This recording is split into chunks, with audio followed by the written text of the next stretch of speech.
불가능하고, 그리고 저는 문법은 또 배우고 외우는 게 꼭 상책은 아니라고 생각을 해요. 문법은 계속 개정이 되고 있기도 하고, 또 가장 치명적인 거, 내가 틀리게 외울 확률.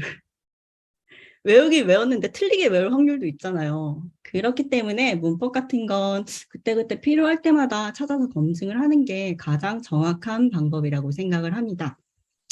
이런 건 누가 봐도 오탈자니까 소통에는 문제가 없죠.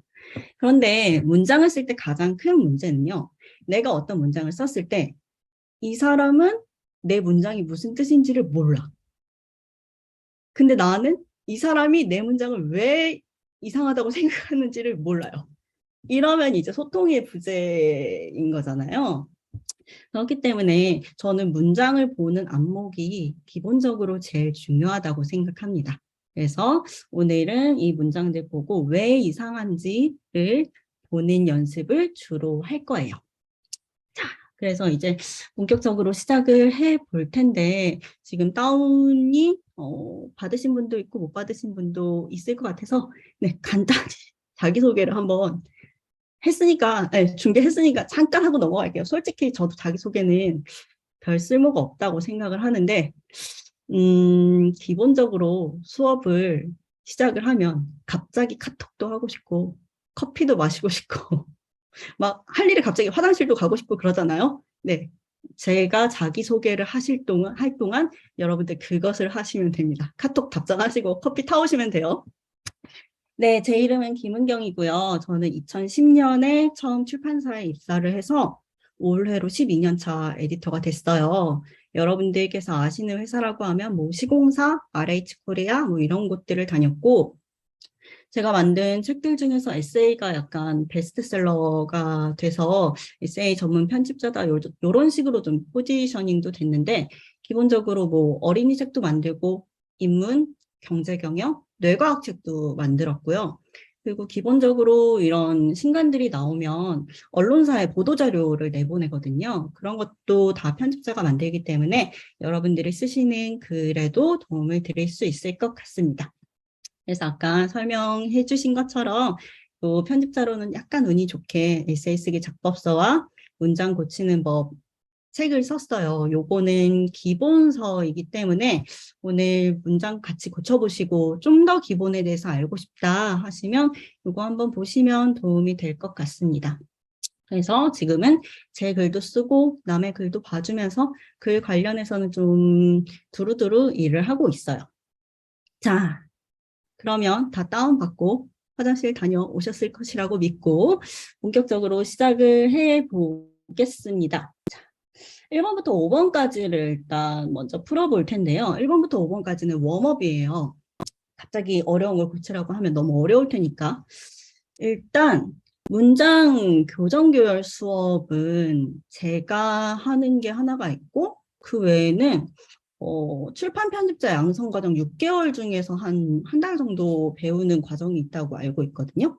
그 외에는 문장을 고치는 수업은 저는 잘 못 본 것 같아요. 근데 이런 수업이 없는 이유는 사실 문장을 쓰는데 정답이 없기 때문이죠. 이렇게 써도 말이 되고 저렇게 써도 말이 되고 문법에 맞춰서 말만 잘 만들면 그게 올바른 문장일 수도 있는 거잖아요. 경우의 수가 굉장히 많고 특히 편집자들은 다양한 사람의 다양한 문장을 다루기 때문에 기준을 잡기가 되게 어려워요. 하지만 그럼에도 불구하고 전국의 모든 편집자들이 글을 다듬을 때 제0의 원칙으로 삼는 것이 있습니다. 쓸데없는 것은 모두 삭제한다. 전국의 모든 편집자들이 이것을 제0의 원칙으로 삼고 있어요. 자, 1번부터 5번까지를 해볼 텐데요. 1번은 우리가 저랑 한번 먼저 풀어볼게요. 자, 잘못된 제품은 구입처를 통하여 교환 또는 환불해 드립니다. 이런 문장 진짜 많이 써. 자, 잠깐 보세요. 이 중에서 가장 쓸모없는 군더더기가 뭘까요? 채팅창에 한번 적어볼까요? 제일 쓸모없는 거 빼도 된다.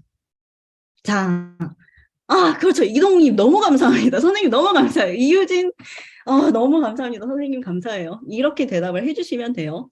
맞아요. 사람 보는 눈 다 비슷해요. 여러분들이 생각하시는 그게 정답입니다.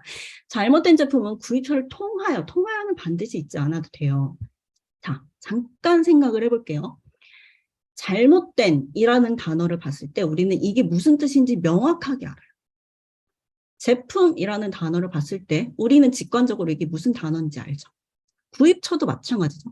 그런데 통하여를 보세요. 통하여? 무슨 뜻인지 직관적으로 와닿으세요? 이렇게 군더더기는 뭔가 형체가 정확하지 않은데 앞과 뒤를 그냥 연결하기 위해서 군더더기로 이제 들어가는 경우가 되게 많아요. 일단 뭔가가 명확하지 않다고 하면 그게 군더더기일 확률이 되게 높거든요. 그렇다면 통하여를 빼면 어떤 식으로 문장을 만들 수 있을까요? 한번 채팅창에 적어 보시겠어요? 그렇죠. 이렇게 하는 거예요. 잘못된 제품은 구입처에서 교환 또는 환불해 드립니다. 통하여는 무슨 뜻인지가 애매한데 에서는 정확하게 분명하잖아요. 이런 식으로 군더더기를 뺐을 때에는 두 가지 장점이 있습니다. 하나, 문장 자체가 굉장히 선명해진다. 그쵸? 그리고 두 번째, 덜 읽어도 된다는 장점이 있습니다. 근데 솔직히 얘기하면 여기서 두 글자 줄었잖아요. 이 정도는 읽을 수 있지? 라고 생각을 하실 수 있지만 이게 한 줄이 아니고 한 단락, 한 챕터, 한 권이 되면 우리가 읽어야 되는 분량이 현저히 줄어들어요. 덜 읽어도 된다는 말은 에너지를 덜 써도 된다는 뜻이기도 하거든요. 그래서 편집자들은 일단 쓸데없는 것들은 다 제거하고 가장 필요한 것들만 남기는 식으로 문장을 만들어요. 자, 그러면 2번부터 5번까지는 여러분들이 혼자 한번 풀어보겠습니다. 간단한 것 같아요. 생각보다 1분 정도 시간 드릴 테니까요. 2번부터 5번까지 쓸데없는 부분 다 삭제하고 자연스럽게 만들어 보세요. 자, 대강 하셨을 거라고 생각을 하고요. 다들 화면 보니까 마이크를 쓰실 수 없는 분들도 많은 것 같아요. 사무실일 수도 있겠군요. 네. 그러면 2번 한번 보겠습니다. 자, 나의 생각에 관해 말해보겠다. 요거 어떻게 고치셨는지 궁금해요. 채팅창에 한번 올려볼까요? 어떻게 고치셨는지 한번 올려주세요. 그렇죠. 내 생각을 말해보겠다. 이제 딱 보이시죠? 한번 고쳐보니까 다른 게 뭔지 딱 보이시잖아요. 맞아요. 나의 생각에 관해 말해보겠다. 관해가 들어갈 필요가 없죠. 내 생각을 말해보겠다. 이렇게 말하면 되는데 뭐뭐에 관해는 번역어투예요. 이게 들어가면 우리는 이게 이런 의미라니 하면서 예측은 하지만 사실 이런 것들이 뭐와 있으면 좀 문장을 어렵게 만드는 역할을 하기도 합니다. 잘하셨어요. 이렇게 하는 거예요. 자, 3번. 이것도 되게 많이 쓰죠. 나는 투자에 대한 경험이 없다. 어떻게들 고치셨어요? 한번 올려보시겠어요? 그렇죠. 나는 투자 경험이 없다. 나는 투자해본 경험이 없다. 그렇죠. 요거는 너무 명확하게 군더더기죠. 쏙 빼버리면 오히려 더 선명하잖아요. 이거는 뭐 연결을 하고 말고 할 필요가 없죠. 이건 누가 봐도 군더더기입니다. 잘하셨어요. 4번 수능에서 언어 영역은 오늘 수능이라면서 어제 알았어요. 이럴 수가. 이런 운명이. 자, 어떻게 고치셨는지 궁금합니다. 한번 올려봐 주시겠어요? 그렇죠. 수능에서 언어 영역은 필수 과목이다. 적이라는 것이요. 어떤 부분에서는 필요할 때가 있지만 대부분이 그냥 우리가 습관적으로 써요. 그리고 이 적이 붙으면 오히려 그 느낌을 더 희석하는 경우도 있거든요. 예를 들면 제가 한 몇 년 전에 어떤 책을 봤는데 책 띠지에 이렇게 적혀 있는 거예요. 천재적 뮤지션 누구누구누구의 첫 소설. 약간 이 뮤지션을 칭찬하려고 천재적 뮤지션이라고 쓰기는 썼는데 천재적이라는 건 천재까지는 아니라는 뜻이 아닌가? 오히려 이걸 칭찬하려고 붙였는데 너 거기까지는 아니잖아 하면서 약간 리밋을 걸어놓은 느낌도 있죠. 이게 습관의 무서움이라는 거죠. 다 원래 이러느라니라고 생각했는데 내 의도와는 완전 반대되는 결과를 낳은 거잖아요. 그래서 이런 식의 습관을 한번 점검해보면 좋을 것 같습니다. 이게 반드시 필요한가 아닌가를 생각해보면 아, 내가 습관적으로 얘를 붙였구나 아니구나라는 걸 알 수 있죠. 자, 이렇게 고치시는 거예요. 자, 마지막 5번. 회사를 경영하는 데 있어 무엇을 가장 주의해야 할까? 이거 어떻게들 고치셨어요? 그렇죠.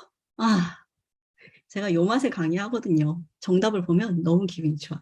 회사를 경영하는 데 있어. 뭐뭐에 있어. 요것도 번역 어투예요. 오히려 이게 빠졌을 때 더 문장이 명확하죠. 선명하다는 게 이제 무슨 뜻인지 조금 아실까요? 이렇게 고치시는 거예요. 네. 1번에서 5번은 웜업이었어요. 그런데 1번에서 5번은 사실 고치실 때 구성 단어들이 간단해서 이제 확확 와닿는 장점도 있었거든요. 근데 문제는 선생님들께서 전문 직종이라는 거죠. 단어들이 특수한 단어나 좀 전문적인 단어가 붙으면 오히려 이런 군더더기들을 속아내는 데는 조금 더 어려워요. 그래서 선생님들께서 글 쓰시는데 아, 이게 맞나 저게 맞나 하면서 좀 더 하드함을 느끼시는 것도 있을 것 같아요. 자, 그래서 실전에 가까운 문장들을 한번 준비해 봤습니다. 요거 6번은 2분 정도 시간을 드릴게요. 쓸데없는 부분을 다 찾고, 힌트를 드렸어요. 다 찾고 자연스럽게 고쳐보세요. 감사합니다. 제가 보고서에서 많이 쓰던 스타일을 찾으려고 되게 노력했어요. 알아주셔서 너무 감사합니다. 19분까지 시간 드릴게요. 네, 다들 어떻게 고치셨는지 궁금합니다. 네, 준비되신 분들은 채팅창에 한번 올려봐 주시겠어요? 신기술의 부정적 효과를 미리 대비해야 한다. 선제적 같은 단어가 들어가면 좋을 듯해요. 신기술의 부정적 효과에 대한 대비가 필요하다. 신기술의 부정적 효과에 대한 선제적 대비가 필요하다. 신기술의 부정적 효과에 미리 대비해야 한다. 신기술의 부정적 효과를 대비해야 한다. 너무 잘 고치셨네요. 아, 이래서 고급이 되는구나, 이게. 네, 잘 봤습니다. 네, 그러면 한번 요것을 어떻게 군더더기를 삭제하는지 볼게요. 일단 앞에서 약간의 힌트를 보자면 우리가 뺀 것들이 관해, 대해, 적, 있어 요런 것들을 뺐거든요. 자, 먼저 딱 보이는 건 요 대해서인 것 같아요. 신기술의 부정적 효과에도 선제적으로 대비가 요구된다. 요 정도만 이거를 이게 군더더기인가 아닌가를 확인하는 방법은 넣은 거랑 뺀 거를 비교해 보시면 돼요. 뺐을 때도 말이 되면은 그게 군더더기였다는 것이 확실히 검증이 되는 거죠. 여기에서는 빼도 크게 오히려 더 선명해지는 것 같아요. 신기술의 부정적 효과에도 선제적으로 대비가 요구된다. 여기까지만 이제 고치셔도 이전보다는 되게 깔끔하거든요. 근데 이 문장을 이제 다시 보면 대비가 요구된다. 대비해야 한다. 대비를 요구하든 대비를 하든 대비라는 것 자체에는 크게 달라지는 게 없잖아요. 그 근본 의미는 달라지지 않잖아요. 대비가 요구된다 보다는 요구된다는 피동 사동형이기 때문에 저는 자동형이 가장 뇌를 좀 덜 쓰면서 직접적으로 이해할 수 있게 만드는 형태라고 생각을 해요. 요구된다도 괜찮지만 현재적으로 대비해야 한다. 요게 저는 더 깔끔한 것 같아요. 그래서 다시 읽어보면 신기술의 부정적 효과에도 선제적으로 대비해야 한다. 근데 또 여기서 보면 선제와 대비가 비슷한 듯 비슷하지 않고 비슷하지 않다고 하면 또 비슷하잖아요. 그렇죠? 선제는 먼저 제압한다라는 뜻이에요. 대비는 먼저 준비한다라는 뜻이죠. 근데 이게 약간 약간 뉘앙스 차이가 있지만 먼저 뭐뭐를 한다라는 그 의미, 커다라는 의미는 비슷한 것 같아요. 그래서 한번 삭제를 해보면 신기술의 부정적 효과에도 대비해야 한다 라고 하면 위의 문장하고 뉘앙스 차이는 조금 있을 수 있지만 근본적인 의미는 바뀌지 않죠. 근데 앞에서 이동욱 선생님께서 말씀하신 것처럼 공무원들은 이런 단어가 들어가면 좋아한대요. 좋아하면 좋아하는 대로 만들어주는 것도 좋은 방법이라고 생각합니다. 하지만 우리는 일단 올바른 형태가 뭔지를 한번 실현해 보는 게 그것도 좋을 것 같아요. 그래서 당연히 좋아한다고 하면은 저도 저기 보고서에는 넣을 것 같아요. 한 번에 통과되기 위해서. 자, 그래서 요 형태를 이제 한번 보시면, 자, 군더더기를 삭제했을 때 선명해진다는 뜻과 짧게 읽어도 된다는 뜻이 뭔지를 이제 정확하게 아실 거라고 생각을 해요. 그리고 여기까지 제가 고치기는 했지만 여기까지 생각을 못 하셨다고 하더라도 크게 상관은 없어요. 왜냐하면 5걸음을 걸어갔을 때 이제 보이는 발견하는 무언가가 있고 거기서 또 10걸음을 달려갔을 때 이제 보이는 무언가가 있는 거잖아요. 근데 아마 한두 군데만 이제 고치신 분들은 요거까지만 고치라는 뜻인가 보다 했는데 이제 저는 끝까지 고치라는 힌트를 드리긴 했지만 거기까지는 생각을 못 하셨을 수도 당연히 있죠. 그래서 모든 문장은 기본적으로 단계적으로 수정을 하실 수밖에 없고 드리는 시간이 충분하면 누구든지 깨끗하게 문장을 만들 수 있다는 뜻이기도 해요.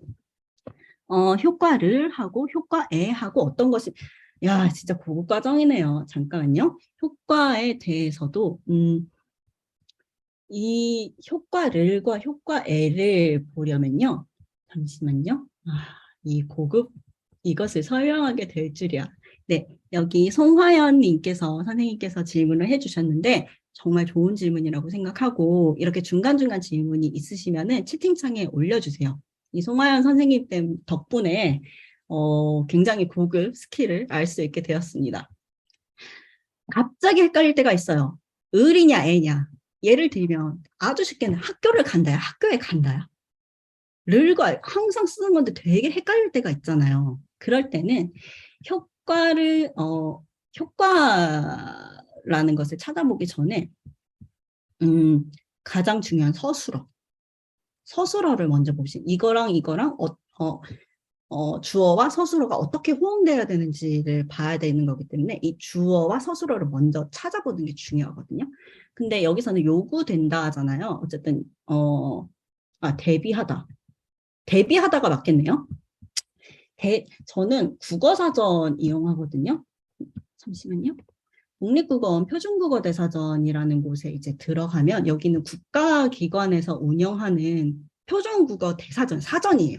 그러니까 대한민국에 있지만 남한에 있는 모든 국어는 이 기관에서 관장을 하는 거예요. 그래서 저는 정확하게 써야 하는 직업이니까 이 사전을 사용하는데요. 대비하다라는 단어를 이제 살펴보면 여기 대비하다라는 단어가 여러 개가 나와요. 준비하다, 요 뜻이겠죠? 그래서 이 대비하다라는 단어 안에 들어가면요. 어떤 조사를 써야 되는지가 나와요. 여기 보면 애도 되고 을도 된다라는 게 나오죠. 그래서 저는 갑자기 헷갈리면 그냥 사전 찾아서 이렇게 해요. 근데 모두가 저처럼 찾지는 않아요. 거의 제가 눈치껏 한번 봤거든요. 다들 눈치로 때려 맞히는데 눈치였는데 저만 이렇게 찾아보는 거거든요. 저밖에 설명할 수 없는 부분이었습니다. 네, 송하연 선생님 덕분에 여러분 이 고급 기술을 알 수 있게 됐습니다. 이렇게 질문해 주시면 돼요. 정말 좋은 질문입니다. 그래서 네. 그래서 어디까지 얘기를 했더라? 이렇게 짧게가 아니고 군더더기를 삭제하시면 선명한 문장이 무엇인지를 피부로 느끼실 수가 있습니다. 그래서 이렇게 고쳐보시면 되고 6번을 하셨으면 7번은 진짜 쉬워요. 요거 한번 다지는 의미에서 7번도 한번 해봅시다. 군더더기를 첫 번째, 군더더기를 찾아서 자연스럽게 만드시고, 두 번째, 군더더기가 아니어도 이 문장을 자연스럽게 한번 만들어 보세요. 1분 정도 시간 드릴게요. 28분까지. 자, 어떻게 고치셨는지 궁금합니다. 채팅창에 한번 올려봐 주시겠어요? 너무 좋네요. 개선할 때. 고려해, 정책 과제를 아래와 같이 도출했대, 세상에. 다음과 같이 이제 다 잘하시네요. 이 고급화는 또 이런 맛이 있군요. 너무 잘 고치셨어요. 자, 보겠습니다. 일단 아래와 같이 앞으로 과학기술 행정체계 개선에 있어 고려해야 할 정책 과제. 모든 단어가 되게 하드하지 않아요. 이래서 여러분들 쓰시는 문장 진짜 어려운 일을 하시는 거예요. 다 옆자리에서 다 비슷한 일을 하고 계시니까 이게 다 이렇게 하는 건가 보다 하고 생각하시겠지만 절대 아니에요. 진짜 전문 분야에 어려운 일을 하고 계신 거 맞아요.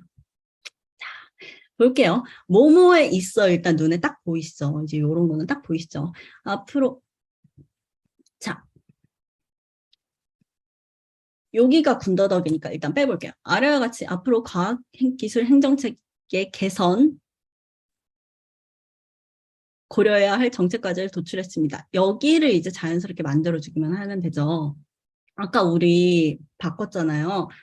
경영에 있어 무엇을 주의해야 할까 뭐 이런 거 했었잖아요. 그때 경영할 때 이렇게 붙였죠. 여기서도 때가 들어가면 좋을 텐데 개선할 때 체계를 개선할 때 고려해야 할 정책 과제를 도출했습니다. 이런 식으로 고치면 되는데 뉘앙스가 안 맞잖아요.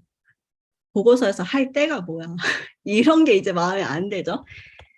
비슷한 의미를 가진 다른 개선 시 그쵸? 고려해야 할 정책 과제를 도출했습니다. 이렇게만 이제 고치셔도 되는데 다들 한 발 더 나아가셨어요. 너무 잘했습니다. 이 부분이 신경이 쓰일 듯 안 쓰이죠. 그냥 괜찮아 하면서 넘어가기에는 약간 뒤를 돌아보면서 아쉬운데 하는 느낌이 있잖아요. 여러분 이 과기원에서 제가 할 말인지는 모르겠지만 느낌은 사이언스가 맞는 것 같아요. 약간 데이터가 쌓여서 약간 찝찝하다 싶으면 거기에 뭔가 있는 게 맞는 것 같아요. 아래와 같이 앞으로 아래와 같이 앞으로 이렇게 연속해서 읽으면 약간 비슷한 단어가 두 개가 겹쳐서 씹히는 듯한 느낌이 있잖아요. 그래서 요거는 굳이 요렇게 놔둘 필요는 없는 것 같아요. 굳이 고치면, 잠시만요. 놔둘까 말까가 고민될 때 굳이 이걸 놔둘 필요가 있나. 바꾸면 더 좋은 게 아닌가 하는 생각이 들면 바꾸는 게 더 좋은 겁니다. 얘가 다른 위치에 가면 좋을 것 같아요. 여기 정답을 잘 적어주셨습니다. 정책 과제를 아래와 같이 도출했습니다. 자, 위치 하나만 바꿔줬는데 문장이 되게 선명하죠. 이게 되게 간단한 기술이지만 정확한 위치를 잡아주는 건 문장을 쓸 때 굉장히 쉬운 치트키라고도 할 수 있어요. 그래서 글 쓸 때 제가 두 번째 팁은 요걸 안내를 해드리겠습니다. 최적의 위치를 찾는다. 이거는 시간을 할애해서 말씀드릴 만큼 되게 중요한 내용이에요. 다시 한번 말씀드리지만 단어의 최적의 위치를 찾는 건 문장을 단박에 선명하게 만들 수 있는 가장 쉬운 기술입니다. 그리고 되게 쉬운 기술이긴 하지만 어떤 문장에서는 단어의 위치가 잘못 지정되어 있기 때문에 완전히 치명적으로 다른 식으로 읽히기도 해요. 그렇기 때문에 기본적으로 아주 쉬운 문장, 우리가 일상에서 적는 그런 문장에서부터 정확하게 적는 게 되게 중요해요.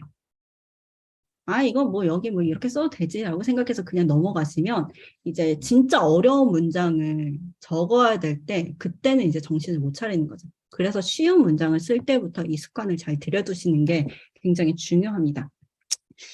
자, 그래서 8번을 이제 할 건데요. 8번은 1분 정도 한번 같이 읽어볼게요.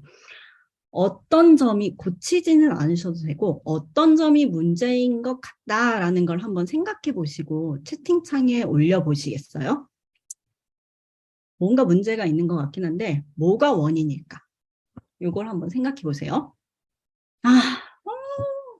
맞아요. 정답이에요. 아까랑 위치가 잘못된 건 맞는데 비슷한데 약간 내용이 다르니까 조금 더 하드해졌죠.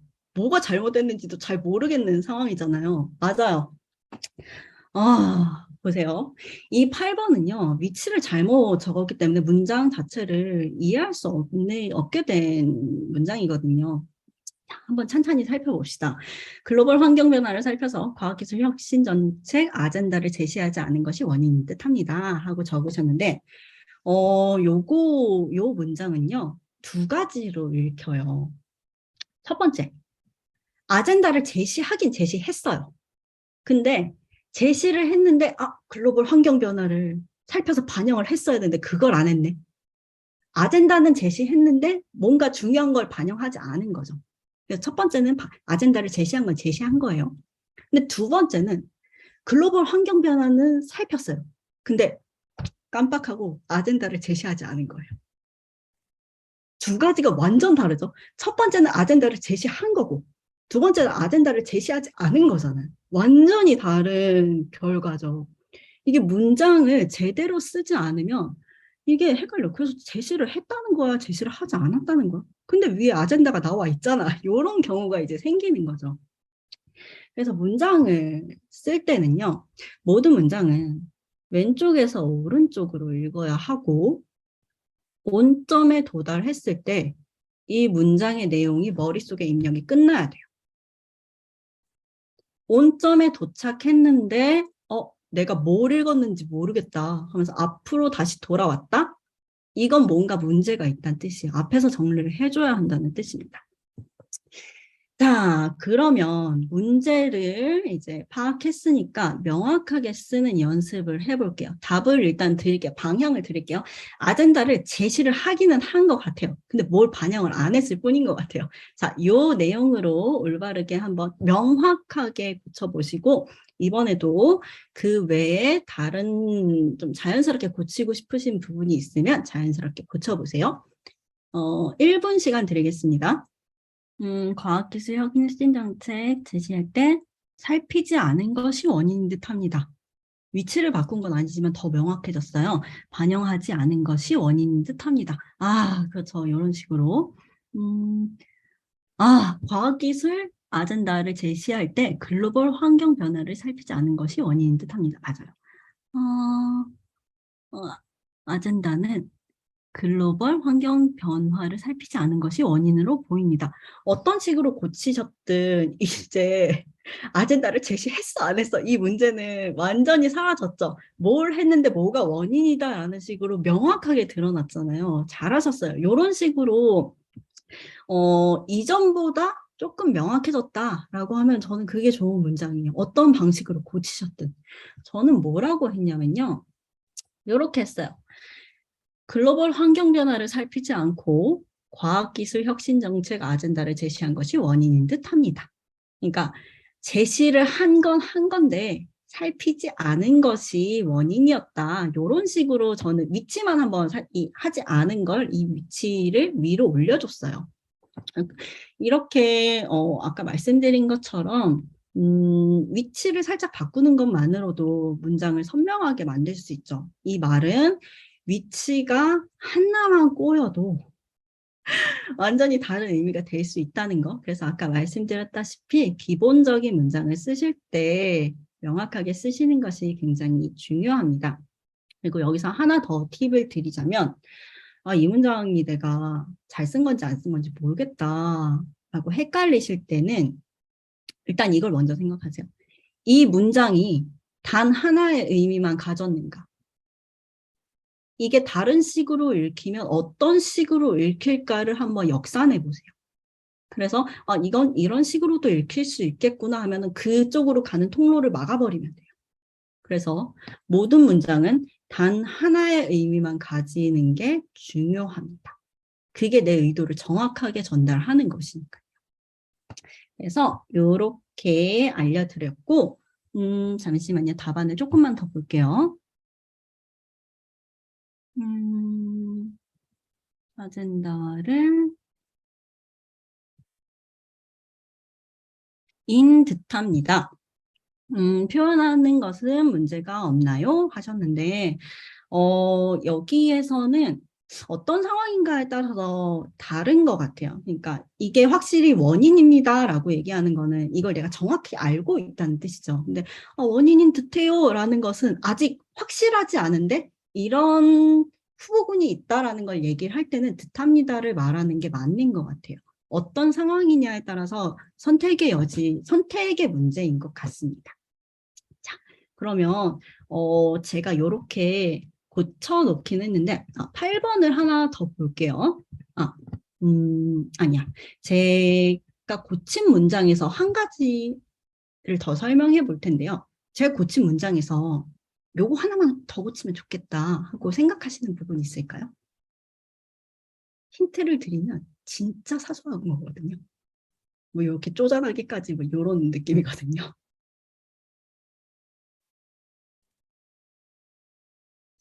맞아요. 아젠다를 맞아요.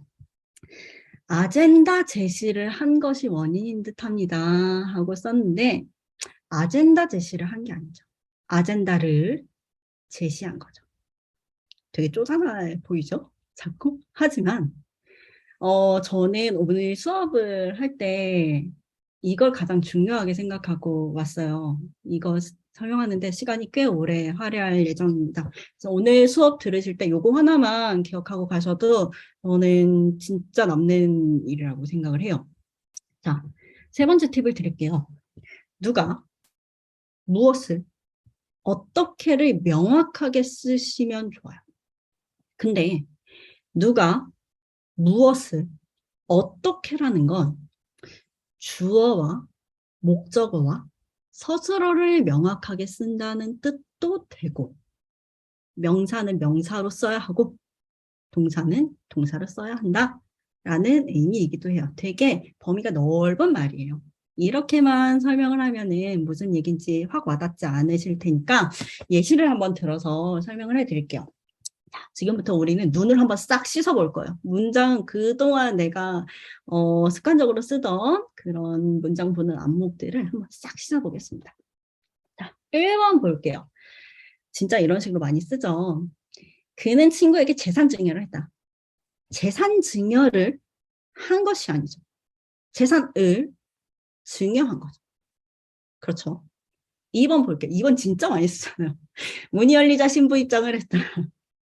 문이 열리자 신부 입장을 한 게 아니죠. 신부가 입장한 거죠. 세 번째, 그는 부모님께 꽃 선물을 했다. 꽃 선물을 한 게 아니죠. 부모님께 꽃을 선물한 거죠. 이런 식으로 주어와 목적어와 서술어를 이제 제대로 구분하지 않고 통으로 이제 합쳐서 쓰시는 경우가 되게 많아요. 근데 요 1, 2, 3번의 공통점은 이런 식으로 썼을 경우에는 어떤 경우에는 문장 자체가 굉장히 단조로워져. 그 서술어 자체가 했다 하면서 다 했다로 통일되는 거야. 그 서술어를 다 동사로 만들어버려서 그 서술어가 다 했다가 되는 거야. 되게 단조롭고 심심한 경우가 많이 생겨요. 그리고 어떤 문장에서는 이제 5번 볼게요. 그는 돌아와 내게 입맞춤을 해줘. 이거 제가 제일 싫어하는 거거든요. 한번 우리 생각해 봅시다. 그는 돌아와 내게 입맞춤을 해주었다. 이거 주어, 목적어, 서술어 정확하게 나눠서 쓰면 어떤 식으로 고쳐야 될까요? 채팅창에 한번 올려봐 주시겠어요?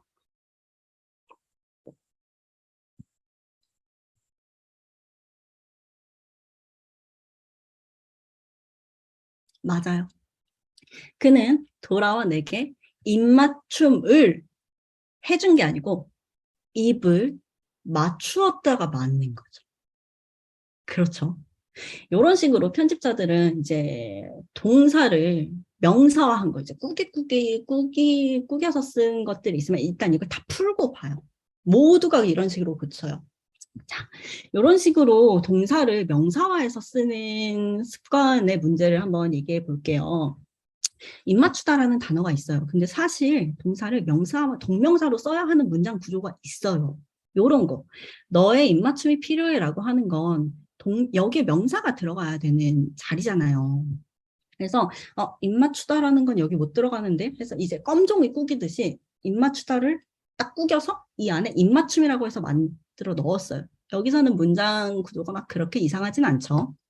근데 이거를 계속 꾸겨 쓰다 버릇을 하다 보면 이런 문장, 그는 내게 돌아와 입맞춤 해주었다 할 때 그는 내게 돌아와 여기 서술어가 들어가야 되잖아요. 동사가 들어가야 되잖아요. 그래서 입맞추다라고 이 꾸긴 걸 펼쳐서 넣으면 되는데 펼쳤을 생각을 못 하는 거예요. 입맞춤만 계속 썼으니까. 그래서 입맞춤 서술어 필요한데 해주었다 하면서 서술어를 또 가져오는 상황이 된 거죠. 이렇게 되면 문장을 진짜 길게 써야 돼요. 계속 가져와야 돼요. 그래서 일단 단점 하나는 길어진다는 건데 길어진다는 것도 사실 내가 인내심을 가지면 읽을 수 있거든요. 근데 더 큰 문제, 호응이 잘 안 되는 동사를 가져와요. 1번 볼게요. 목표를 달성하기 위해서는 소통 그리고 협업이 있어야 한다. 이런 식으로 되게 많이 쓰죠.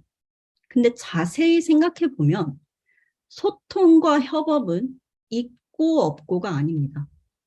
소통과 협업은 하고 하지 않는 것이죠. 목표를 달성하기 위해서는 소통 그리고 협업해야 한다가 여기서는 맞는 거거든요. 그렇기 때문에 이게 뭐뭐가 있어야 한다라는 그 문장 자체가 되게 딱딱해 보이는 이유가 이제 호응이 안 되는 것들을 이제 억지로 갖다 붙였기 때문에 낯선 호응이기 때문에 이걸 어렵고 딱딱하다고 느끼는 거예요. 자, 2번 진짜 많이 쓰죠. 우리는 대학로에서 만남을 가졌다. 만남은 갖고 갖지 않은 것이 아니죠. 뭐라고 고쳐야 될까요? 그렇죠. 여러분들이 느끼시는 그것. 우리는 대학로에서 만났다. 그쵸? 쓸데없는 것들을 계속 가져오게 되죠. 이런 식으로 호응이 안 되는 게. 자, 이런 식으로 되게 간단하지만 깊이 있게 저는 눈을 씻었다고 생각해요. 자, 그러면 9번 한번 풀어봅시다. 여러분 선생님들께는 실전 연습이 더 중요한 거니까요. 9번을 주어와 목적어 서술어 정확하게 한번 구분해 보시고요.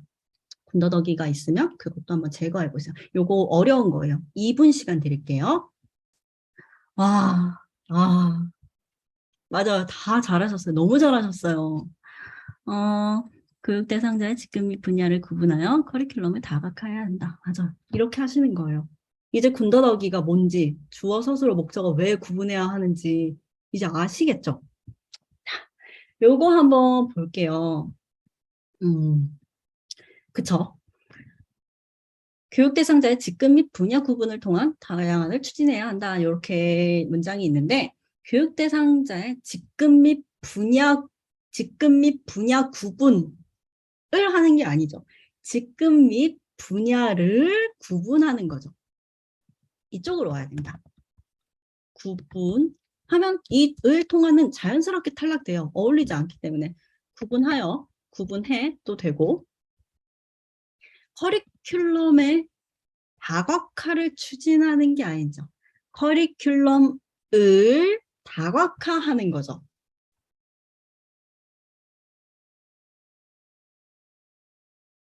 위 문장이랑 아래 문장이랑 완전 다르죠.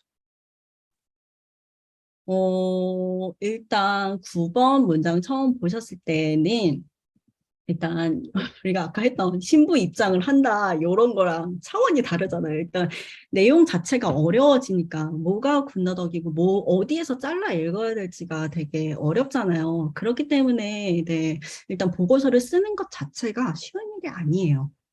그래서 이거 못 맞추신 분들도 당연히 이해합니다. 이거 아까도 계속 말씀드렸지만 이거 진짜 고급 과정이에요. 내용 자체가 어렵기 때문에.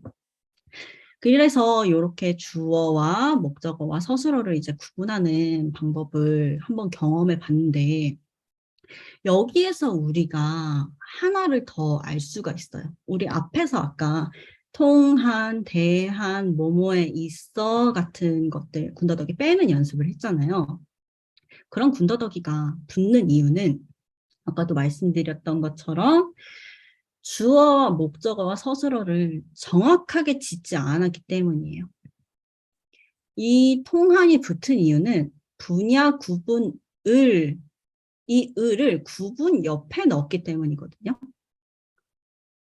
목적어 설정을 잘못했기 때문에 여기 자리 비잖아. 앞뒤 연결해야 되는데 풀 발라야 되는데 해서 통한 가져오자 하면서 통한을 가져오게 된 거예요. 근데 주어와 서술어와 목적어를 정확하게 구분만 하면 아까도 설명드린 것처럼 통한, 대한, 있어 같은 것들은 웬만하면 나올 수가 없습니다. 이 말은 주어, 서술어, 목적어를 정확하게 하면 이제 군더더기가 붙을 여지가 확 줄어든다는 뜻이기도 하죠. 자, 여기 질문을 한번 볼게요. 직급과 분야를 구분해서 커리큘럼을 다각화해야 한다. 및도 자제해야 한다고 생각하는데 어떨까요? 하셨어요. 직급과 분야를 구분해. 과가 붙으니까 더 선명한 것 같아요. 좋아요. 이것도 좋은데, 만약에 요게, 다른 경우도 있을 것 같아요. 왠지 밑이 붙으면은 몇 개가 더 있을 것 같은 느낌도 있어요. 직급과 분야와 뭐뭐뭐뭐 다른 것들을 더 구분을 해서 더 다양하게 만들겠다라는 뜻일 수도 있거든요. 그래서 일단 제안해 주신 요 방식은 확실히 더 선명하기는 해요. 그래서 자제하시는 것도 좋을 것 같아요. 더 좋은 쪽인 것 같아요. 근데 이게 몇 가지인가에 따라서는 다르게 쓸 수도 있지 않나? 이런 생각도 갑자기 듭니다. 그래서 이렇게 서술어, 목적어 나누는 법 연습을 해보았고요. 잠시만요. 어디까지 설명을 했더라. 네, 아까도 잠깐 말씀을 드렸다시피 이런 문장, 군더더기가 붙었을 때의 단점은 문장이 조금 더 어려워진다는 단점이 있어요. 예를 들면 우리는 문장을 읽을 때 그냥 따라서 읽는다고 생각을 하지만 사실상 뇌는 이 뒤에 무슨 단어가 붙을지를 예상하면서 읽거든요. 예를 들면 오늘 17일인데 우리 학교 다닐 때 생각해보면 국어 시간에 17번 읽어봐 그래서 국어책 읽게 하잖아요. 근데 그 본문을 말로 읽으면서도 그 국어 본문과는 다른데 내가 다른 단어를 내뱉을 때가 있잖아요. 근데 또 그 말이 되게 자연스러워. 그렇게 국어를 적힌 대로 읽지 않아도 이게 자연스럽게 나온다는 것은 뒷문 뒤에 뭐가 나올지를 우리 뇌가 예상하면서 읽는다는 뜻이기도 하거든요. 근데 이렇게 주어와 목적어와 서술어를 이제 제대로 설정하지 않고 조각조각 내서 이것들을 구성하다 보면 이 뒤에 뭐가 나올지를 예상을 할 수가 없어요. 그렇기 때문에 되게 찰나지만 멈칫멈칫하면서 읽게 되고 사실 구분을 통한 다각화 추진 같은 이런 단어 조합 같은 건 우리가 일상에서 되게 자주 쓰지는 않잖아요. 되게 생소한 측에 속하잖아요. 이런 걸 이제 보면 어렵다라고 느끼는 거죠. 그래서 이런 식으로 쓰면은 문장의 난이도가 조금 더 높아집니다. 그리고 우리가 일상에서 찾을 수 있는 문장 난이도가 이런 식으로 써서 제일 높은 분야가 있어요. 약 설명서. 이거는 진짜 내가 아파 죽지 않는 이상 약간 이건 보기도 싫다 이렇게 돼 있잖아요. 제약 설명, 그 약 설명서가 대부분 이런 식의 문장 구조를 하고 있거든요. 보면 이거 제가 먹는 비타민제에서 찍어온 건데 1개월 정도 투하하여도 증상이 개선이 없을 경우에는 의사 또는 약사와 상의한다. 이렇게 이제 적었는데 자, 이것도 주어 목적어 서술어 정확하게 자연스럽게 한번 써봅시다. 어떻게 적으면 좀 자연스럽고 덜 어려울까요? 그렇죠. 증상이 나아지지 않으면 좋죠. 증상이 개선되지 않으면 좋아요. 개선되지 않을 경우에도 이것도 좋습니다. 이전보다 훨씬 난이도가 낮아졌어요. 보세요. 개선은 있고 없고가 아니죠. 개선되고 개선되지 않는 것이잖아요. 이것도 이제 계속 잘라 쓰다 보니까 이런 상황이 벌어지는 거예요. 1개월 정도 투하해도 증상이 개선되지 않으면 의사 또는 약사와 상의한다. 이게 훨씬 좋은 문장입니다. 왜? 약은 애들도 먹잖아요. 굳이 이렇게 쓸 필요는 없다고 생각해요. 그래서 이쯤에서 이제 좋은 문장이 무엇인가를 한번 정의를 하고 가야 될 것 같아요. 좋은 문장의 정의는 개인이 어떻게 생각하느냐에 따라서 다를 수 있지만 저는 일단 아까 말씀드린 것처럼 온점까지 왔을 때 머리에 다 입력이 되는 문장. 누가 읽어도 쉽게 읽히는 문장이 저는 진짜 좋은 문장이라고 생각해요. 왜냐? 모든 문장은 우리가 긴장을 해서 읽을 수는 없거든요. 회사에서 일을 할 때 우리는 진짜 최선을 다해서 읽기는 하지만 늘 최선을 다해서 읽을 수 없는 상황들이 있잖아요. 되게 하루 종일 일을 진짜 많이 했는데 에너지 요만큼 남았는데 되게 빡센 보고서를 읽어야 되면 이것도 내가 있는 에너지를 짜내서 읽긴 하겠지만 풀파워로 읽을 수는 없는 거잖아요. 그리고 어떤 상황에서는 되게 급하게 이거를 빨리 읽고 빨리 회의에 다다다 달려가야 되는 상황도 있는데 그렇기 때문에 모두가 긴장하고 집중해서 진득하니 문장을 읽을 수는 없거든요. 그래서 문장 자체가 최대한 명확하고 쉽게 쓰는 문장이 저는 진짜 좋은 문장이라고 생각해요. 어떤 상황에서도 후루룩 읽게 만드는 것. 그래서 계속 이 연습을 하고 있는 겁니다. 여기 송하연 선생님께서 직급과 분야로 쓰면 직급과 분야를 서로 구분한다는 뜻이랑 헷갈릴 수 있을 것 같습니다. 이런 의견도 주셨네요. 여기를 한번 살짝 볼게요.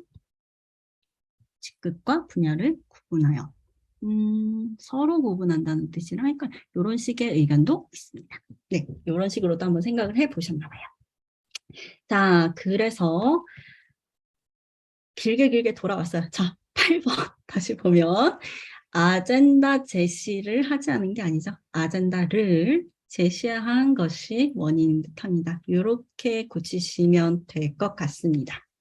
그래서 길게 얘기한 만큼 되게 중요한 얘기였어요. 요거 하나만 알고 가셔도 진짜 많이 얻어가시는 거거든요. 왜냐?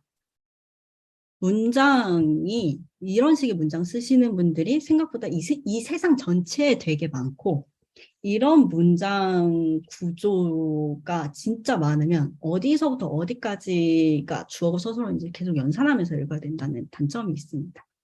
그래서 이것만 제대로 구분해서도 되게 깨끗하게 쓰실 수 있어요. 자, 좀 쉬는 시간 갖는 것보다 요 다음에 점심시간이니까 조금 빨리 끝내는 게 여러분 더 좋으시죠? 네, 그러면 쉬지 않고 조금 약속드릴게요. 조금 빨리 끝내드리겠습니다. 10번은 한번 각자 풀어보시고요. 10번도 네, 서술어 목적어 잘 잘라서 사용하시는 거 그거 연습해보시면 될 것 같아요. 자, 요거 한번 해보시고 11번 한번 볼게요. 자, 11번은요. 제가 어떤 지인분이 한 분이 계세요. 근데 그 지인분이 이 국내 5대 기업 중에 한 곳에 이제 다니세요. 그리고 그 기업에서 한 50명 정도 되는 팀원들과 같이 일을 하고 계시는 팀장님이세요. 근데 그 팀장님이랑 같이 이제 술을 마시는데 보고서를 보는 게 너무 힘들다는 거예요. 그래서 어떤 점 때문에 힘이 드시냐라고 했더니 요런 거. 조사도 하나 없고 서술어도 하나 없는 그러니까 그 동사가 하나 없는 명사형으로 된 문장들이 제목에 있는 것까지는 괜찮은데 본문에도 이런 식으로 너무 많이 쓰이니까 너무 피곤하다는 거예요. 근데 저는 그 얘기를 듣고 더 놀랬거든요. 그러니까 보통은 뭔가를 읽을 때 이게 안 읽히면 내용이 어렵거나 아니면 내가 너무 피곤하구나라고 생각을 하시거든요. 근데 이게 문장 구조 때문에 내가 너무 힘들다라고 정확하게 그 원인을 얘기를 하시는 거예요. 그래서 그분 제 글쓰기 수업에서 만난 분이거든요. 그래서 이분 진짜 글쓰기에 진심이시구나 하고 되게 감탄했던 적이 있는데, 맞아요. 요런 식으로 명사형으로 문장을 만들면 읽을 때 진짜 피곤해요. 왜 피곤하냐? 솔직히 읽으면 읽히잖아요. 근데 이게 읽으면 읽히는 이유는 문장을 잘 써서가 절대 아니에요. 이걸 읽을 때 문장에서 생략한 만큼 우리의 머릿속에서 연산을 하면서 읽기 때문에 이 단어들이 어디서부터 어디까지를 수식하고 어디를 끊어 읽어야 하는지 그 영어 직독직해 하듯이 한글에서도 그거를 머릿속에서 하고 있는 거죠. 이게 우리가 연필을 안 들었다 뿐이지 머릿속에서 이거를 계속 하고 있는 거예요. 내용 자체도 이제 선생님들 쓰시는 거 되게 전문적인데 이런 식으로 이제 쓰시면 관계를 해석하면서 읽으려면 뇌를 진짜 많이 써야 되고 열기 전부터 이거 긴장해야 돼요. 그래서 보고 싶지 않은데 하면서도 이제 그 마지막 순간까지 이제 미루다가 이제 보시는 경우도 있으시잖아요. 이제는 앞에서는 빼는 연습을 했다면 이제는 형태를 좀 더 살을 붙여서 온전하게 만드는 연습도 해보시면 좋을 것 같아요. 자, 그럼 어느 정도까지 붙이냐? 내가 이거 읽어서 최적이다라고 생각할 때까지 넣으시면 돼요.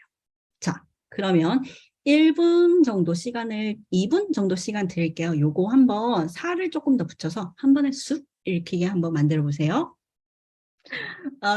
채팅창 잠깐 봐주시겠어요? 사실 너무나 우리 보고서 제목 재질이라 쏙 읽히긴 하는데요. 아무 문제 없다라는 의견이 있었습니다. 그럴 수도 있을 것 같아요. 맞아요. 한 조직에는 조직끼리 소통하는 방식이 있으니까요. 맞아요. 요게 쓱 읽힐 수도 있습니다. 이 의견도 맞는 것 같아요. 자, 위에 올리신 거 한번 볼게요. 기술 패권 경쟁에서 우위를 선점하기 위한 전략 연구. 미래기술의 패권 경쟁에서 우위를 선점하기 위한 전략 연구. 좋아요. 다 좋아요. 기술 패권 경쟁에서 우위를 점하기 위한 전략 연구. 요런 식으로 조금만 살을 붙여주시면 이제 뇌에서 연산을 할 필요가 없죠. 이럴 때는 이제 읽을 때 이전의 원본은 저 같은 문과의 경우에는 약간 상체가 앞으로 쏠려야 되거든요. 이게 뭔지를 정확하게 봐야 되니까. 근데 여기 채팅창에 적어주신 대로라면 약간 이제 턱을 괴고 약간 나이브하게는 아니고 약간 릴렉스하면서 읽을 수 있는 정도가 된 것 같아요. 여기 또 질문해 주셨어요. 꼭 붙여야 하는 살이 따로 있는 것은 아닌지. 진짜 중요한 질문입니다. 왜냐? 이 뒤에 제가 설명을 준비했거든요. 맞아요. 이런 질문이 나와야 돼요. 자, 궁금하실 거예요. 아까는 빼라더니 이제는 넣으라고 하고 어쩌란 말이냐 하면서 궁금하시겠죠. 근데 우리가 따뜻한 아메리카노를 시킬 때 뜨아를 시킨다는 건 입이 되기 직전에 아메리카노를 달라는 건 아니잖아요. 한번 딱 마셨을 때 호롱 넘어갈 수 있는 따뜻함을 적당하게 느낄 수 있는 그 아메리카노를 시키는 거잖아요. 모든 문장도 마찬가지예요. 어떨 때는 너무 갈 수도 있고 어떨 때는 너무 없을 수도 있는데 이거를 왔다 갔다 넣었다 뺐다 하면서 이게 이것보단 낫고 이게 이것보다는 나은 가장 괜찮은 것을 이제 찾는 게 저는 그 방법이라고 생각해요. 반드시 요건 넣으세요, 요건 빼세요라고 말을 하기에는 경우의 수가 너무 많잖아요. 그러니까 넣었을 때의 문장과 뺐을 때의 문장을 이제 비교해 보시면서 둘 중에 뭐가 더 한 번에 읽히는가 이걸 비교해 보셔서 뭐 어떤 거는 탈락시키고 아니면 조금 더 넣어볼까? 조금 더 넣은 거랑 또 비교해 보고 이런 식으로밖에 고칠 수가 없어요, 사실은. 그래서 편집자들도 책을 만들 때 원고 4번 보거든요. PC교, 2교, 3교, 오케이 4번 봐요. 이 4번을 봐야 좀 읽을 만하다 하는 책이 이제 탄생을 하는 거예요. 이거는 시간을 들이는 만큼 이 적당한 그 아메리카노의 이 온도를 맞추게 되거든요. 근데 선생님들께서는 사실 본업이 있으시니까 그렇게까지는 사실 할 수 없잖아요. 그냥 한번 넣은 거랑 뺀 거랑 한 번만 비교해 보시고 둘 중 나은 거 그냥 사용하시면 그게 간단하지만 그래도 빠르게 효과를 보실 수 있는 방법이라고 생각합니다. 좋아요. 저도 이렇게 잠시만요. 저도 요렇게 고쳐왔어요. 근데 제가 쓴 게 반드시 정답은 아니죠. 어떤 식으로든 이전보다 더 낫고 내 의도를 가장 잘 드러낼 수 있는 문장이면 좋을 것 같습니다. 자, 아까 이동욱 선생님께서 사실 우리 보고서 제목자리라 쓰기 읽히긴 하는데요. 하는 말씀을 하셨어요. 이 얘기 듣고 또 놀랬거든요. 제가 다음에 할 말이랑 또 겹쳐서. 이런 식으로 글을 어떤 기관들끼리의 쪼가 있어요. 어떤 기관들끼리 가면 여기에서는 이런 문체를 쓰시는구나 하면서 그 큰 줄기 같은 게 있거든요. 근데 사실 이런 식으로 문장을 쓰시는 이유도 알아요. 조직 전체가 이렇게 쓰니까. 그쵸? 내 개인 블로그에서 제목 적을 때 이렇게 적는 사람 없잖아요. 조직의 그 말하는 방식을 우리가 사용할 수밖에 없잖아요. 이럴 때는 어떤 조직에 들어오면 이건 별론데 하면서 개인이 이건 바꿔야 합니다 하면서 이제 목소리를 내는 건 사실 쉬운 일은 아니라고 생각을 해요. 하지만 그럼에도 불구하고 좀 올바른 형태가 무엇인지를 기본적으로 알고 있으면서 그래도 조직의 성향에 맞춰서 써보자 하면서 조직에 맞추는 것과 올바른 형태가 뭔지를 모르는 상태에서 요건가? 하면서 이렇게 가는 거는 약간 다른 일이라고 생각을 해요. 그래서 올바른 형태를 알고 있으면 그 와중에도 조직에서 크게 벗어나지 않으면서 이건 너무 어려운가? 이거 너무 내가 쉽게 썼나? 그래서 이 정도를 내가 조금 조절할 수 있다고 생각을 합니다. 그래서 올바른 형태가 무엇인지를 한번 만드는 연습을 해봤고요. 12번 잠시만요. 네, 12번도 할게요.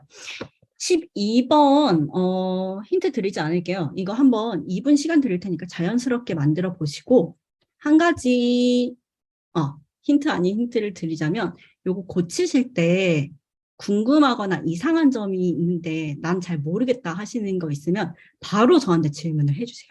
자, 그럼 2분 시간 드리겠습니다. 자, 질문을 해주셨어요. 평가위원회가 기관평가 제도의 중심인지 개선 요구의 중심인지 모르겠어요. 요런 질문을 해주셨군요. 일단 요 질문 제가 준비한 거랑 약간 이제 다른데 일단 제가 준비한 답을 먼저 해야 합니다. 준비한 것밖에 할 수 없어요. 자, 보시겠습니다. 요거 보는데 고쳐보라고 부탁을 드렸잖아요. 못 고치겠죠? 어디를 어떻게 어디를 어떻게 하는 생각이 들잖아요. 그죠? 못 고치겠죠? 못 고치겠는 이유가 있어요. 이것도 어떻게 보면은 두 가지 의미로 해석이 되거든요. 자, 어떻게 해석이 되냐면, 제도를 한다라는 것이 근본 내용인 것 같은데, 두 가지로 읽히죠. 기관평가 제도를 누가 우리한테 개선하라고 요구를 했어요. 그래서 우린 이걸 해야 하는데 원인을 이제 살피는 것인지, 아니면 내가 이거를 개선을 해야겠다고 생각을 해서 요구를 하는 상황일 수도 있어요. 그래서 이 요구를 하는데 이 원인이 뭔지를 내가 설명해 드릴게요 하는 내용일 수도 있어요. 완전히 다르죠. 누가 나한테 요구를 했을 수도 있고 내가 요구를 할 수도 있고 되게 중립적이죠. 그래서 못 고치는 거예요. 어느 방향으로 내가 쓰러져야 될지를 모르니까.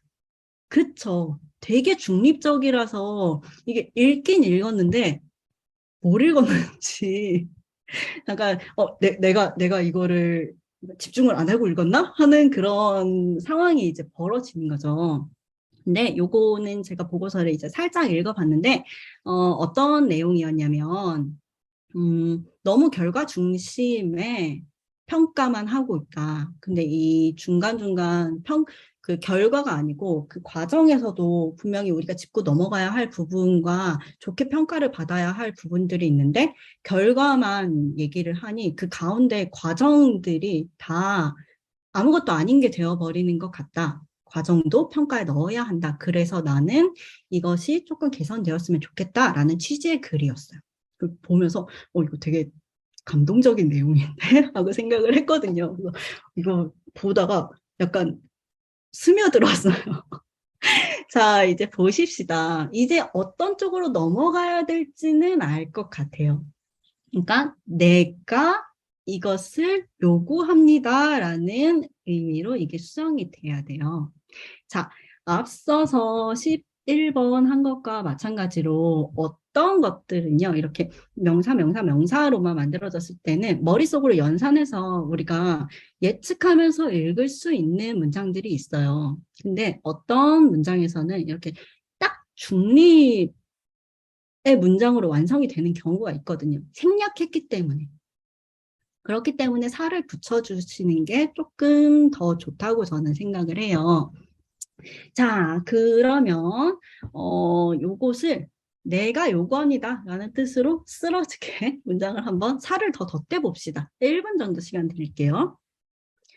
요 부분이 조금 헷갈리시면 앞에를 좀 쉽게 날려버립시다. 요 문장은 이제 고치실 수 있겠죠? 요것을 고쳐보십시오. 좋아요. 평가제도 개선을 요구하는 요 정도만 이제 붙여도 되게 선명하거든요. 별거 아닌 것 같지만 이 요구하는 이라는 자동사가 붙어서 내가 한다라는 의미가 된 거잖아요. 요구하는 것의 근본적인 원인은 무엇이? 이것도 좋아요. 저도 이렇게 붙였어요. 뭐 기관평가 제도를 개선하고자 하는 근본 원인은 무엇인가? 개선하려는 뭐 이런 식으로도 쓸 수 있죠. 기관평가 제도를 평가 제도를 개선하려는 근본 원인은 무엇인가?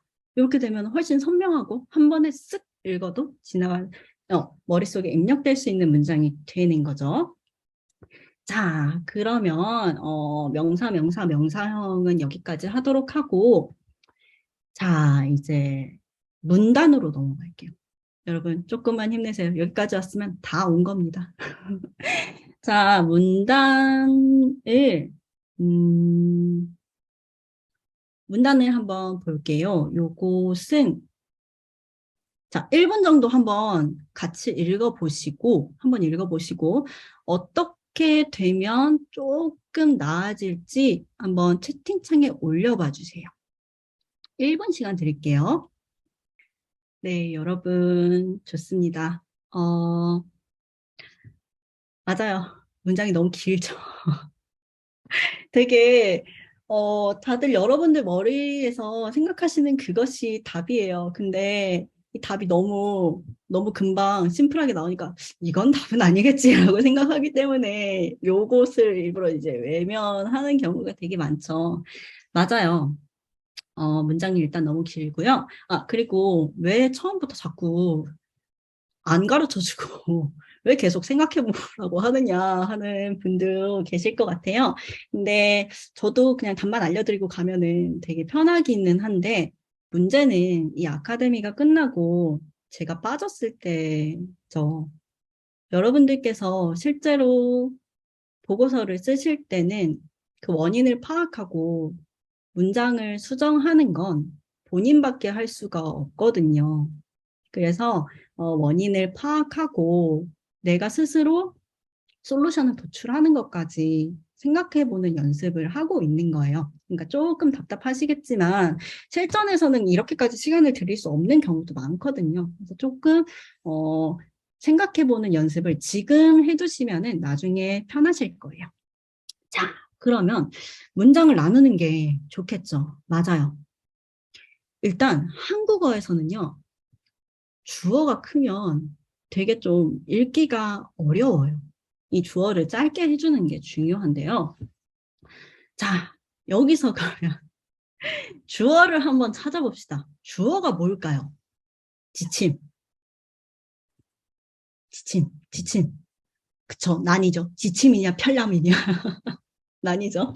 그쵸, 이게 두 개가 나뉘는 이유는 이것이 문장이 몇 개가 이제 합쳐진 복문의 형태여서 그런 거예요.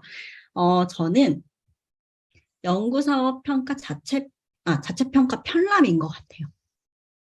자체평가 편람인 것 같고, 서술어는 마련할 예정에 있습니다. 마련할 것입니다. 뭐 요 정도가 서술어인 것 같아요. 어쨌든 이 앞에 것을 얘기한 이유는 내가 이것을 할 거다라는 것을 얘기하기 위한 것이잖아요. 그래서 주어는 이것이고 자체평가 편람이고 서술어는 요것이라고 이제 생각을 하는데요. 주어와 서술어를 이렇게 설정을 해두면 보세요. 이 앞에서 하나, 둘, 셋, 네 줄이 이 네 줄이 사실상 주어를 설명하기 위해 존재하는 거예요. 이렇게 되면 되게 복잡해져요. 이런 식으로 글을 쓰는 건 뭐랑 똑같으냐면 우리가 어디에 가는지 설명을 하지 않고 야 일단 이쪽으로 따라와.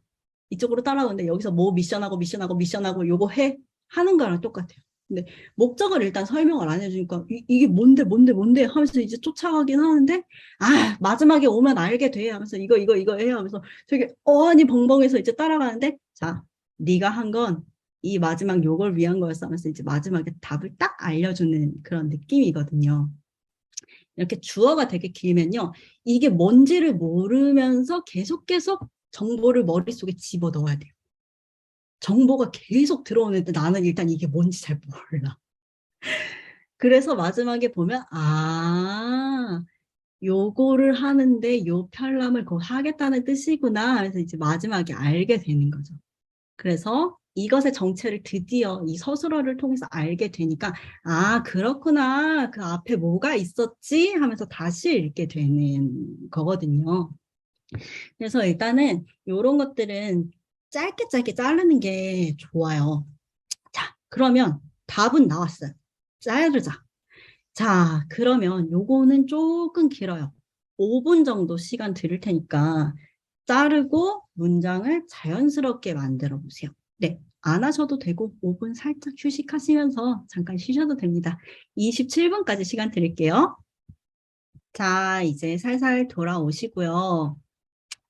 자르기만 하는 것뿐인데 시간 되게 오래 걸리죠. 어디서 잘라야 되나 이것도 고민되고 잘라 넣는데 여기가 아닌가 보다 하는 상황도 있고요.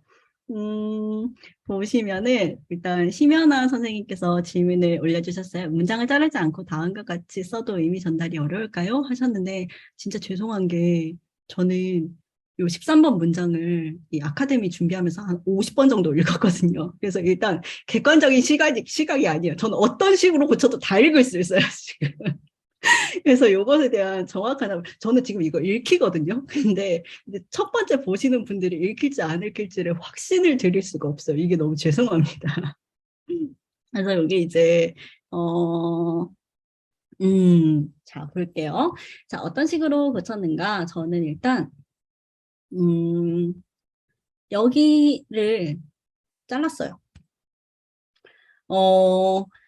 과학기술정보통신부 치과의료 대상으로 연구사업 평가가 최초 실시될 예정입니다. 일단 이렇게 정의를 하면 이 뒤에 문장을 수정하시는 건 조금 쉬울 거예요. 일단은 어디에서 자르는가가 제일 문제인 것 같은데 일단은 처음에 내용을 자를 때는 정확한 내용, 뭔가를 정의하거나 아니면은 이건 우리가 확실히 합니다. 뭐가 예정입니다 하면서 이제 딱 단언을 하면서 시작하는 게 좋거든요. 그래서 저는 일단 이렇게 잘라놨고요. 자, 그래서 저는 어떻게 고쳤냐면요. 여기 최초로 실시될 예정입니다. 지침이 혁신성 확정되는 대로 뭐 이런 식으로 쓰는 것보다 이제 문장 자체가 달라졌으니까 혁신본부 상위평가가 주어가 돼야겠죠. 혁신본부 상위평가 측에서 써도 되고 상위평가가라고 쓰셔도 되고 지침을 확정하는 대로라고 썼어요. 여기 보시면 상위평가 측에서 확정되는 대로라고 이제 쓰셨는데 이렇게 확정되는 대로 이렇게 쓰면요. 일단은 누가 우리에게 뭐를 해줄 거야 라는 상황이면은 사실 이게 피동, 뭐 사동 이런 식이 맞거든요. 누가 나한테 해주는 거니까.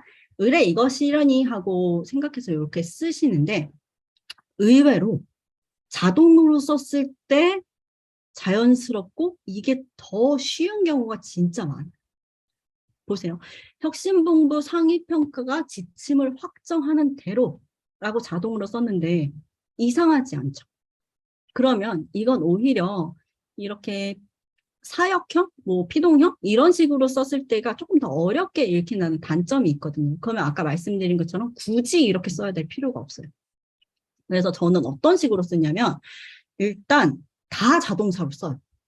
습관적으로 피동형이 되는 걸 일단은 방지하기 위해서 다 자동으로 써요.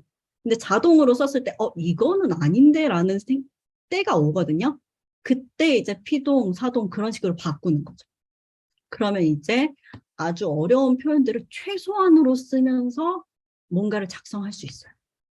그래서 저는 여기 자동으로 바꿨고 뭐 이를 반영하여 뭐 편람을 제작하겠습니다. 뭐 이런 식으로 이제 고쳤어요. 편람을 마련할 예정에 있습니다. 했는데 요것보다는 제작하겠습니다. 뭐 마련하겠습니다. 요게 조금 더 간략하고 좋은 것 같아서 이렇게 썼는데요.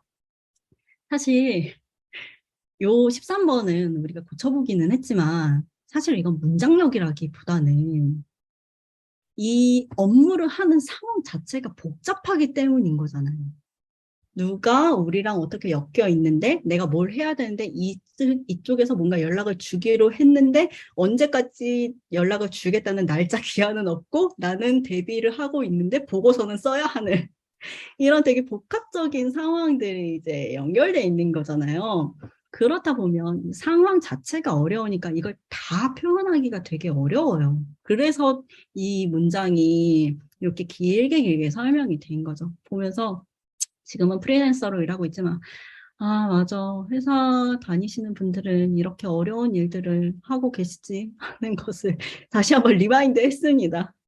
그리고 여기 뭐 마련할 예정에 있습니다. 요것도 제작하겠습니다. 이렇게 고치기는 했지만 이렇게 쓰신 이유도 알 것 같아요.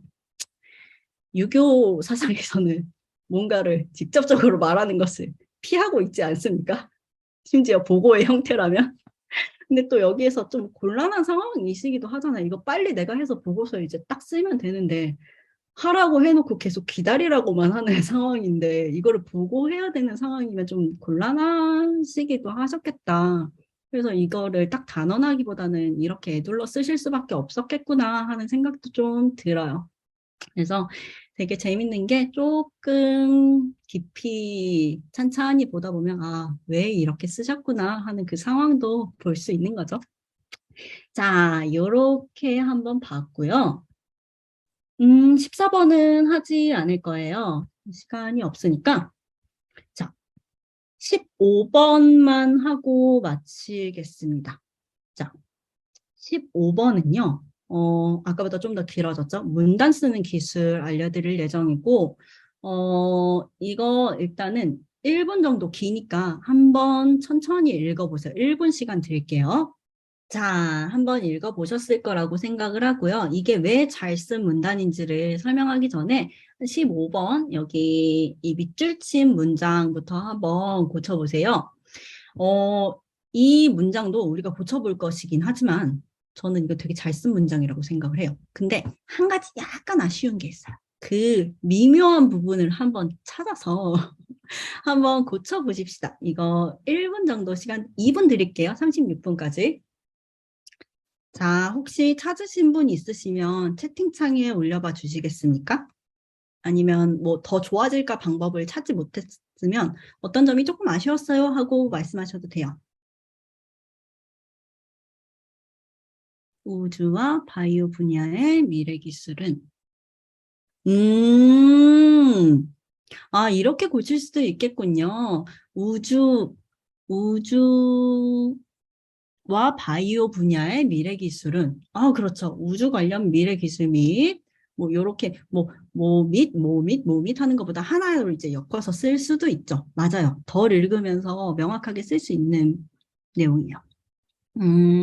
국가 차원의 지원이 그렇죠. 장기적 관점에서 네, 국가 차원 지원이 중요하다. 이렇게 쓸 수도 있겠네요. 미래 기술 및 뇌과학 등 바이오 분야의 미래 기술은 미래 기술 및 뇌과학 등의 바이오 분야, 그렇죠. 등의가 아니고 등. 요렇게, 그렇죠. 어쨌든 고치신 부분들이 이전보다 왜 나은지 다 근거를 가지고 말씀을 하시는 거잖아요. 이 정도 되면은 진짜 이 1시간 반 했는데 엄청 업그레이드 하신 거예요. 남들은 이거 왜 한번 고쳐보세요 하면은 이걸 멀쩡한데 이걸 왜? 라고 생각을 하시거든요. 이거 되게 장족의 발전입니다. 네, 잘하셨어요. 제가 준비한 내용은 따로 있는데요. 자, 보면 내과학 등의 바이오 분야의 미래 기술은 불확실성과 혁신성이 모두 높고 기술적 실현 시기도 상대적으로 멀어서 장기적 국가 차원의 지원이 중요하다 하는데 일단 이분이 글을 되게 잘 쓰신 기술이 있어요. 카테고라이징을 하셨습니다. 보세요. 불확실성도 높고 혁신성도 높다라는 것을 이거는 두 개는 같은 속성 같이 높은 거잖아 하면서 이거를 묶으셨어요. 이 같은 속성끼리 묶었다는 건요. 기본적으로 손으로만 글을 쓰는 사람은 할 수가 없는 일입니다. 이것은 내가 이걸 어떻게 설명해야 하는지 의도를 가지고 있고 그 의도를 실현해냈다는 뜻이거든요. 자, 여러분, 미술 시간에 난 치는 법을 배웠다고 해서 모두가 완성도 있는 난을 치는 것은 아니지 않습니까? 의도를 가지고 있다고 해도 이걸 실현해내는 건 또 다른 내용이에요. 그래서 일단 저는 이렇게 의도를 가지고 요 기술을 실현해냈다는 것에서 요 문장이 되게 좋은 문장이라고 이제 생각을 하는데요. 제가 하나 아쉽다고 생각하는 것은 불확실성은 단점이죠. 혁신성은 장점이에요. 그러니까 불확실성이 높다는 건 이 기술을 개발하는 데는 약간 단점일 수 있고 혁신성이 높다는 건 대신 이걸 하면 우리가 어떻게 되는 거잖아요. 세계 어떻게 되는 거잖아요. 이건 되게 장점이죠. 그리고 그 뒤에 나온 게 기술적 실현 시기가 상대적으로 멀다라는 건 또 단점이에요. 그런데 이런 것을 이제 로만 연결을 하면 이게 너무 스무드하게 확 지나가서 뭐가 장점이고 뭐가 단점인지를 이렇게 약간 임팩트 있게 전해준다기보다는 쓱 넘어가 버리는 거예요. 그래서 보다 보면 여기 아까 뭐라고 장점이 뭐가 있다고 했는데 하면서 이제 다시 가서 읽어야 하는 장점은 뭐고 단점이 뭔지를 내가 다시 한번 인지하기 위해서 또 읽어야 되는 상황이 있을 수 있거든요.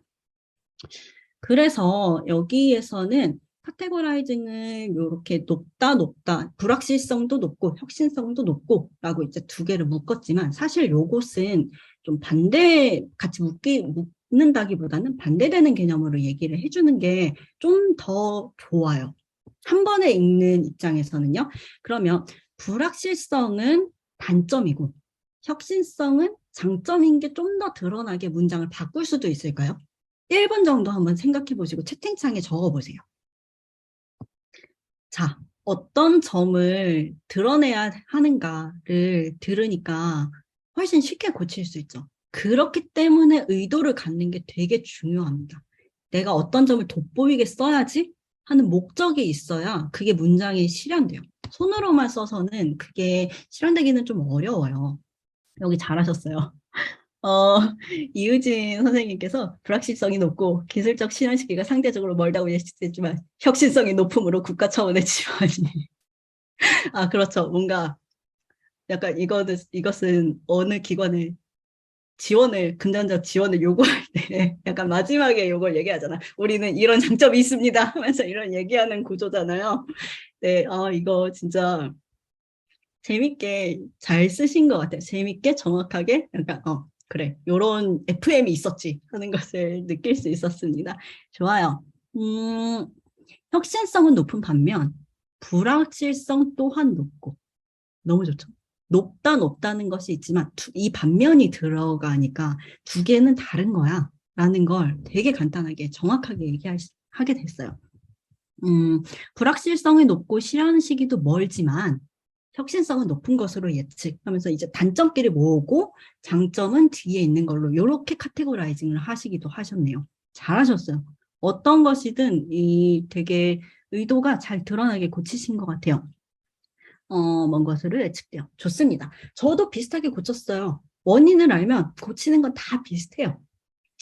자, 혁신성이 높지만 불확실성 역시 높고 실현 시기도 상대적으로 먼 것으로 예측되므로 하면서 저는 장점 앞에 두고 뒤에 단점 두 개가 이제 오도록 묶었고 이 장점과 단점은 역접으로 이제 묶었어요. 이렇게 되면 한 번에 쓱 읽어도 뭐가 장점이고 뭐가 단점인지를 정확하게 알게 되는 문장이 되는 거죠.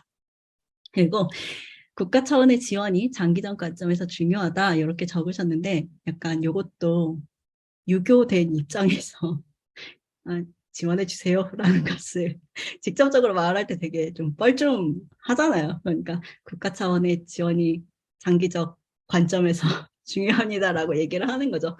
하지만 실제로 말하고 싶은 것은 국가가 장기 지원해 주십시오라는 뜻이죠. 이런 식으로 또 의도를 엿볼 수 있습니다. 자, 이렇게 고치시면 되고요. 지원을 해야 한다고 주장할 수도 있고 장기적인 불확실성. 맞아요. 의도에 따라서 달리 쓸 수 있을 것 같아요. 이게 어려우니까 지원을 좀 해주십시오라고 얘기하는 경우도 있고 아니면은 이게 되게 혁신적이니까 지원해 주십시오라고 얘기하는 것도 있고 맞아요. 의도에 따라서 달리 쓸 수 있어요. 자, 이런 식으로 이제 의도를 생각해보는 연습을 할 수 있고요. 이 문단이 왜 좋은 문단인지를 설명하고 마치겠습니다. 처음 보는 어떤 정보를, 사람들에게 생소한 정보를 전달할 때는요, 아까 여기 카테고라이징에 훌륭하다고 말씀드린 것처럼 정보의 흐름이 굉장히 중요해요. 누군가의 얼굴을 설명할 때 눈을 설명했다가 입을 설명했다가 머리카락을 설명했다가 귀를 설명하면요. 어디로 튈지 알 수가 없으니까 계속 집중하면서 봐야 돼요.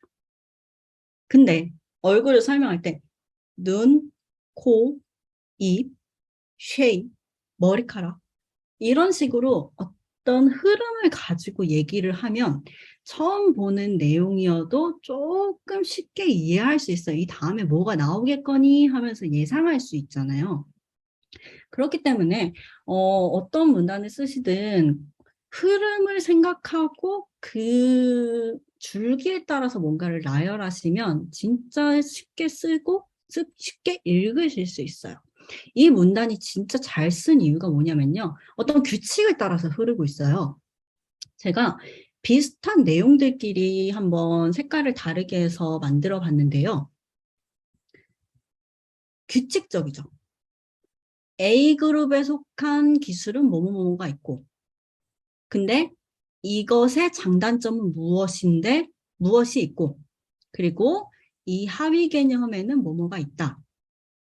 그리고 B그룹은 뭐뭐뭐뭐인데 이런 장단점이 있고 그 하위 개념에는 뭐뭐뭐뭐가 있다. 하면서 규칙을 두고 계속 이것을 같은 형식으로 만들어 두고 있는 거잖아요. 요렇게 쓰면 예측하기가 진짜 쉬워요. 그리고 하나 더 장점. 필요할 때 이 정보가 다시 필요해졌을 때 어디를 읽어야 될지를 한 번에 캐치할 수 있어요. 그쵸? 규칙적으로 적혔으니까. 근데 만약에 이것을 엉망으로 이제 요 16번이 그 문단 쓰기 연습을 해보시라고 제가 적어 놓은 거거든요. 이탈리아 인구 어쩌고 하면서 써놨는데 요거 일부러 제가 흐트러뜨려 놨어요. 인구 따로 떨어놓고 뭐 지역 다 따로 떨어뜨려 놨죠. 요런 식으로 이제 쓰면요. 필요한 정보가 필요한 정보를 찾기 위해서 문단을 다 읽어야 돼. 근데 어떤 사람은 내가 인구왕일 수도 있잖아요. 세상의 인구를 다 아는 사람일 수도 있잖아요. 인구 난 몰라도 돼. 지역만 알고 싶어 하는데 인구가 어디에 나와 있는지를 모르니까 다 읽어야 돼요. 지역만 알고 싶은데. 이렇기 때문에 어떤 규칙을 가지고 문단을 구성하는 건 굉장히 중요합니다. 읽는 사람도 쓰는 사람도 규칙이 있으니까 다음에 내가 뭘 얘기해야지 하면서 다음 정보를 쉽게 뽑아낼 수 있는 거죠. 그래서 문단 쓰기 기술을 이제 알려드렸고요. 자, 2분 남았습니다. 질문을 하나만 받을 수 있을 것 같아요. 자, 여러분 평소에 혹시 글쓰기 질문이 있으시면 네, 질문해 주시겠습니까? 사실은 제가 리허설을 해봤을 때 한 질문 시간이 10분, 15분 정도를 계산해 놨는데 네, 조금 미스됐어요. 나 이런 애로사항이 있었다 하시는 분? 개조식을 많이 쓰다 보니 동사를 명사에서 쓰는 습관이 아주 많이 있어요. 개조식을 서술식으로 혹은 반대의 경우를 자연스럽게 하는 좋은 방법이 있을까요? 강연에 쓰시는 툴 없어요. 저 옛날 사람이라서 툴 없어요. 일단은 50분이 되시면요. 저희 쉬는 시간 없이 했기 때문에 50분이 끝나는 시간이 맞아요. 여러분 점심 드셔야 되잖아요. 네, 점심 드셔야 되시거나 약속 있으신 분은 50분에 나가셔도 됩니다. 이것은 보너스 타임이기 때문에 답을 들으시고 싶으신 분들만 들으시면 될 것 같아요. 미리 인사를 드릴게요. 감사했습니다. 자, 동사를 명사화해서 쓰는 습관이 있다. 개조식을 서술식으로 반대 경우를 자연스럽게 하는 좋은 방법이 있을까요? 하는데 요 자연스럽게 하는 기술이라고까지는 할 수 없을 것 같고요. 일단은 올바른 형태가 무엇인지를 오늘 살짝 경험을 했잖아요. 일단은 올바른 형태로 적어놓고 보고서를 써야 할 때는 분량이라든지 아니면 우리들끼리 쓰는 용어들이 있잖아요. 개조식으로 쓰는 그런 것들이 있을 테니까 일단은 올바른 형식으로 쓰고 그것들을 자르거나 붙이거나 아니면 줄이거나 늘리거나 이것을 한번 반복해 보시는 거예요. 일단 올바른 형태로 쓴 다음에 여기는 줄여야겠다 하면 그때 줄이고 이런 식으로 사용하시면 저는 그게 좀 괜찮을 거라고 생각을 해요. 일단 기본 형식을 알지만 여기는 줄여서 써야 해 하면서 그때는 이제 내 의도가 들어가는 거잖아요. 그렇게 하면 지나치게 줄이는 상황은 일단은 방어할 수 있다라는 장점이 있는 것 같아요. 그래서 이 방식을 한번 제안을 드려봅니다. 근데 혹시 이 툴이 좀 정확하게 얘기를 들을 수도 있을까요? 그냥 옛날 사람이라서 툴이 없어요라고 말씀드렸는데 다른 걸 여쭤보신 걸 수도 있겠다라는 생각이 들어서 이거 저 맥을 쓰면 맥에서 키노트라는 그 기능 프로그램이 공짜로 들어와 있거든요. 그 키노트로 PPT를 만들면 요게 돼요. 맥은 대단합니다. 정말 어쩔 땐 너무 열받는데 이런 서비스를 지원해 주는 걸 보면 약간 마음이 사르르 녹기도 하고 네, 혹시 또 질문이 있으십니까? 네, 여러분 오늘 18번까지 다 하지 못했지만 사실 이것은 예상한 일이었어요. 이건 굉장한 고급 스킬들을 오늘 알려드린 것이기 때문에 오늘 하신 것만 잘 기억을 해두셔도 보고서 쓰실 때 아니면 블로그를 쓰실 때도 도움이 될 거라고 생각합니다. 자, 그럼 점심 맛있게 드시고 오늘 초대해 주셔서 감사합니다. 남은 오후랑 내일 잘 견디시고 주말 즐겁게 보내시기 바랍니다. 네, 초대해 주셔서 감사합니다. 고생하셨습니다.